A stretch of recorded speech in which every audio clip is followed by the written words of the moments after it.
নিজে খুব বেশি দূর পড়াশোনা করতে পারেননি, কিন্তু সেই মানুষটি আজ নিউ ইয়র্কের ট্যাক্সি চালিয়ে নিজের জন্মভূমি কুমিল্লায় গড়ে তুলেছেন একের পর এক শিক্ষা প্রতিষ্ঠান।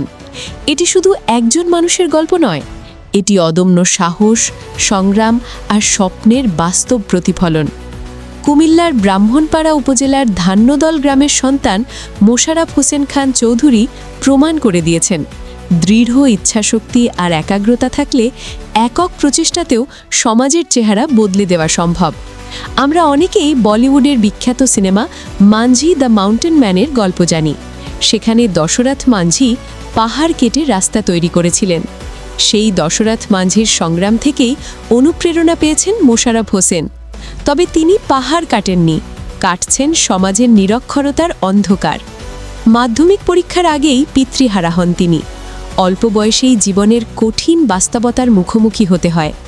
6 ভাই বোনের মধ্যে বড় হওয়ায় পুরো পরিবারের দায়িত্ব এসে পড়ে তার কাঁধে। পড়াশুনো চালিয়ে যাওয়ার প্রবল ইচ্ছা থাকলেও দারিদ্র্য আর পারিবারিক চাপের কারণে সেই স্বপ্ন আর পূরণ করা সম্ভব হয়নি। কিন্তু নিজের সেই অপূর্ণ স্বপ্ন তিনি আজ দেখেন এলাকার হাজারো শিক্ষার্থীর চোখে। উপার্জনের আশায় 1982 সালে তিনি পাড়ি জমান মধ্যপ্রাচ্যের দেশ কাতারে। কয়েক বছর সেখানে কাজ করার পর দেশে ফিরে এলেও ভাগ্যের চাকা ঘোরাতে 1989 সালে চলে যান ইউনাইটেড স্টেটসে। 1992 সাল থেকে নিউ ইয়র্ক সিটিতে ট্যাক্সি চালানো শুরু করেন তিনি।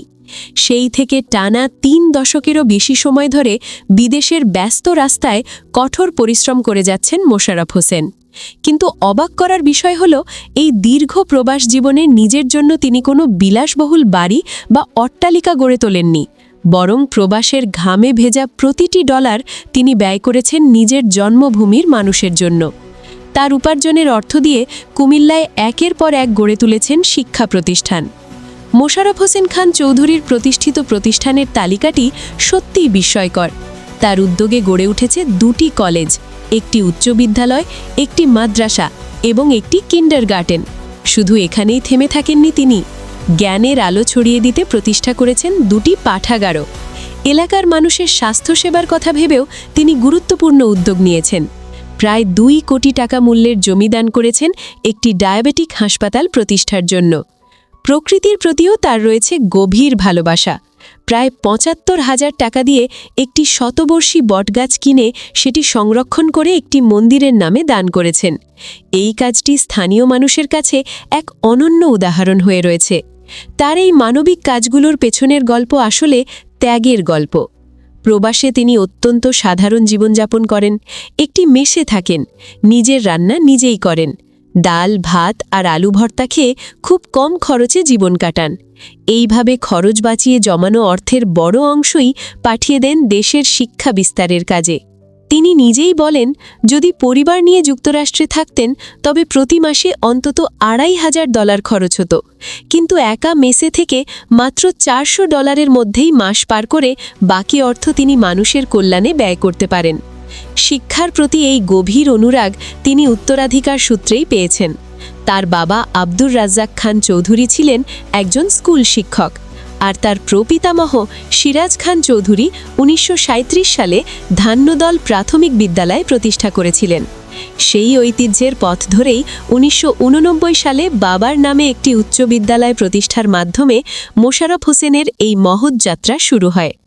শুরুতে সেই বিদ্যালয়ের শিক্ষার্থীর সংখ্যা ছিল মাত্র 100 জন, কিন্তু আজ সেখানে পড়াশোনা করছে 1000-এরও বেশি শিক্ষার্থী।